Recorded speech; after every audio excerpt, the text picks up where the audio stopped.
መንግስት ትግራይ ሓደሽቲ ልዓለዎት አዘዝ ሰራዊት ሸይሙ አዛዚ ወሃብ ህጹጽ ድጋፍ ሱዳን RSF መሐመድ ሐምዳን ዳጋሎ ንምድላው ሓዱሽ ኩናት መምርሒ ውሪዱ ፕሬዚዳንት ሃገረ ቡርኪና ፋሶ ኢብራሂም ትራኦሬ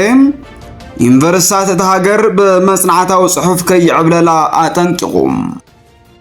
ሰላምታና ነናብ ዘለኹም ይብጻሕኹም ክቡራትን ክቡራን እዚ ሮራ ሚድያ እዩ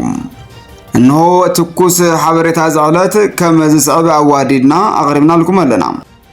ካብ መባእታ ክሳብ መወዳእታ መደብና ሓቢርኩም ንኽትጸንሑ ብኽብሪ ንቅድም ሰናይ ምክትታል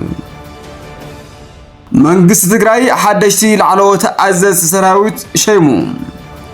ንጀነራል ታደሰ ወረደ ካብ ስልጣን በኃይል ዓሊው ዝመጸ በደብረጽዮን ገብረ ሚካኤል ዝምራሕ መንግስት ትግራይ ድሕሪ ናይ ዋርሕ ውሽጣዊ ምትዕርራይ ትማሊ ሰለስተ ልዓለዎት አመራርሓ ሰራዊት ሸይሙሎም የመናኢድ ውድብ ህወሓት ምዃኑ ዝንገረሉ ጀነራል ፍስሐ ኪዳኖ ፍስሐ ማንጁስ ኣብ ሃገረ አሜሪካ ዝነበረ ቀዋሚ መንበሪ ገዝኡ ገዲፉ ኩነታት ሚዛን ውግኣት ትግራይን ኢትዮጵያን ኣብ ግምት ብምታው ተበታቲኖምን ተፈናቂሎምን ኣብ ሱዳን ዝነበሩ መናእሰይ ወዲቡ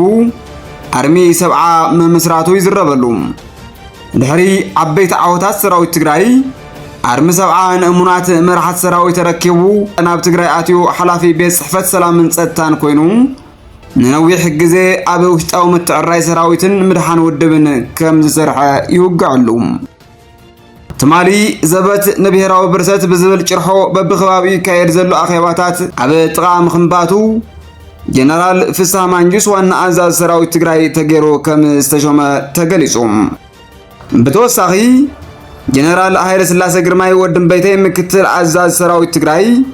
አይተ ተወልደ ብርሃን ተስፋ ዓለም ድማ ሓላፊ ቢሮ ሰላምን ጸጥታን ኮይኖም ተመዲቦም ኣለዉ መሐመድ ሐምዳን ዳጋሎ ንምድላው ሓዱሽ ኩናት መምርሒ ውሪዱ ዋና አዛዚ ሓይልታት ወሃብቲ ድጋፍ ሱዳን RSF መሐመድ ሐምዳን ዳጋሎ ሄሚቲ ትማልሶኒ ኣብ ዝሃቦ መምርሒ አዘዝቲ ግንባራት ትእዛዝ ማእኸላው እዚ ከይተጸበዩ መጥቃዕቲ ክፍጽሙ ዘኽእል ምሉእ ስልጣን ከም ዝሃቦም ኣፍሊጡ እዚ መምርሒ ዝወረደም ኣብ ግዛኣት ሰሜናዊ ኮርዶፋን ሓይልታት ወሃብቲ ድጋፍ ሱዳን RSF ዘጋጠመም ወታደራዊ መሰናኽላት ሲዕቡ በጀነራል አልቡርሃን ዝምርሑ ሓይልታት ሱዳንን ተሓባበርቶምን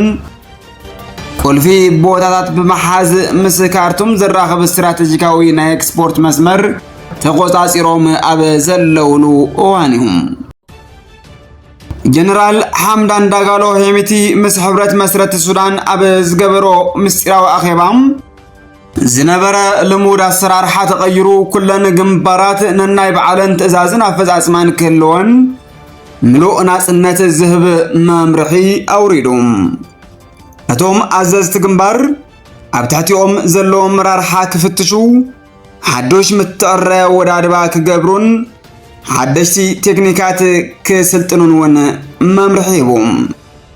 እቲ ላዕለዋይ አዛዚ ኣብ እዋን ወታደራዊ ውፍረታት ቀረፃን ካልኦት ተዛመድቲ ሰነዳትን ብጥብቂ ኣወጊዙ ንዝእግድ ዝተሓሰ ድማ ከም ሓጋዝ ጸላኢ ተቆፂሩ ከቢድ መቕጻዕቲ ከም ዝጽበዮ አጠንቂቁ ፕሬዚዳንት ሃገረ ቡርኪና ፋሶ ኢብራሂም ትራኦሬ ዩኒቨርሲታት ተሃገር በመጽናዕታዊ ጽሑፋት ከይዕብለላ አጠንቂቁ ንኡስን ገዝጋስን ፕሬዚዳንት ሃገረ ቡርኪና ፋሶ ኢብራሂም ትራኦሬ ንመናእሰይ ሰሜናዊት ቡርኪና ፋሶ ያድጋ ኣብ ዝጸሓፎ መልእኽቲ ንመሓልኾ ልምዓት ሃገር ዝፈትሕ ነገር ክፈጥሩ እንተዘይክኢሎም እንታይ እዩ መምሃሮም ክብል ወቂሱ ከም ገለጻ ትራኦሬ እቶም ቴክኖሎጂ ዝመሃሩ ኣብ ኣብያተ ጽሕፈት ኮፍ ኢሎም ነዋሕቲ ጽሑፋት ኣብ ክንድም ጽሓፍ ብተግባር ንተሃገር ዝረብሕ ነገር ከፍርዩ ጸዊዑ መናእሰይ ፍልጠት ንምንዳይ ኢንተርኔት ተጠቐሙ ኣብ ዝሕዚ እዋን ንስኹም ክትዕወተሉ ትኽእሉ ኩሉ ዓይነት ዕድል ነመቻችወልኩም ኣለና ክብል ድማ ተዛሪቡ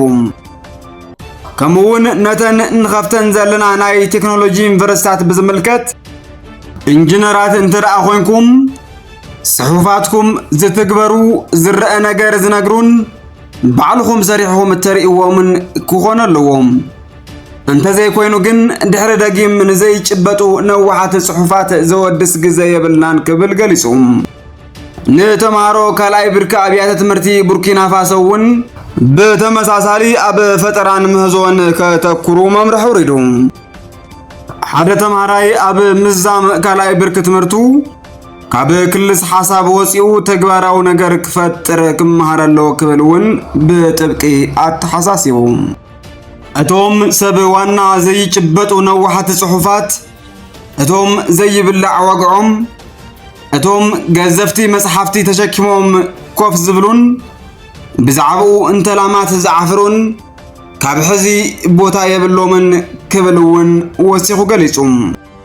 معبالة هاجرنا انت نحسب تخرتنا عن امنتنا نواخميو أبي كالاي بركي أبيات تمرتن ينفرستاتن بستخ علمتن أدلاي مسارة المعات كنا غربينا يبل أبي موداتام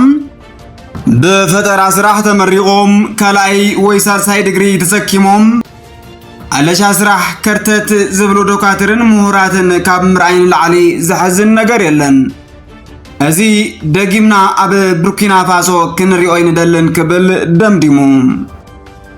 كبراتن فتواتن تختاتلتنام نلومي استدالو تكوس علتا وحبرتا أتي كتكتاتلو وصناحهم يمثل ميرو نمكتالكم كاب لبنا مسجن بغسالنت مدباتنا قلتيفهم كبسحكم ناس channel حدش تزخونكم سبسكرايب نبرات دما لايك شير بمغبار مسانا خونو اب قصالي بغال مندلاو كساب نراخب سلام